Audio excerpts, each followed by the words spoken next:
ازيكم يا صحابي؟ انا النهارده قررت اغسل غسيل لمامي بس محدش يقولها.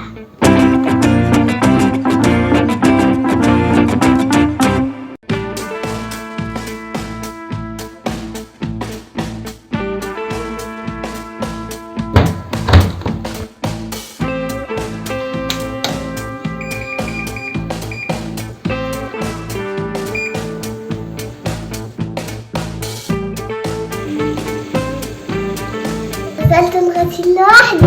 هي وهي تفرح بيا قوي.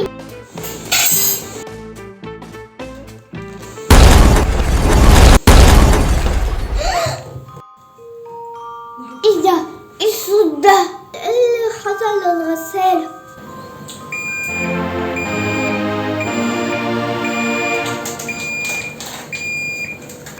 الغسالة باظت.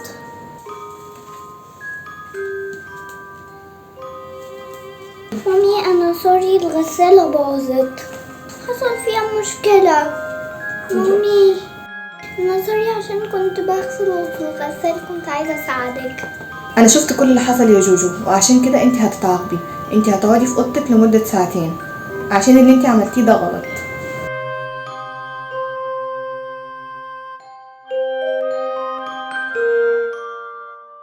ازيك يا جوجو؟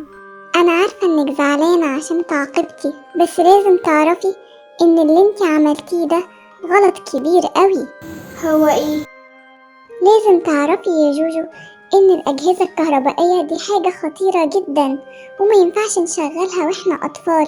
لازم يكون معانا ماما او بابا. كنت بساعدها في الغسيل. انا عارفة ان انت شاطرة وان انت كان قصدك تساعديها، بس ما ينفعش يا جوجو نساعد حد في حاجة ما نعرفهاش، عشان ده ممكن يعمل مشاكل.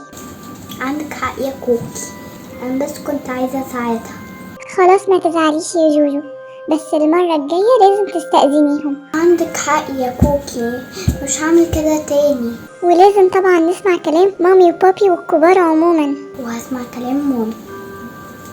متنسوش تشتركوا في القناة. باي.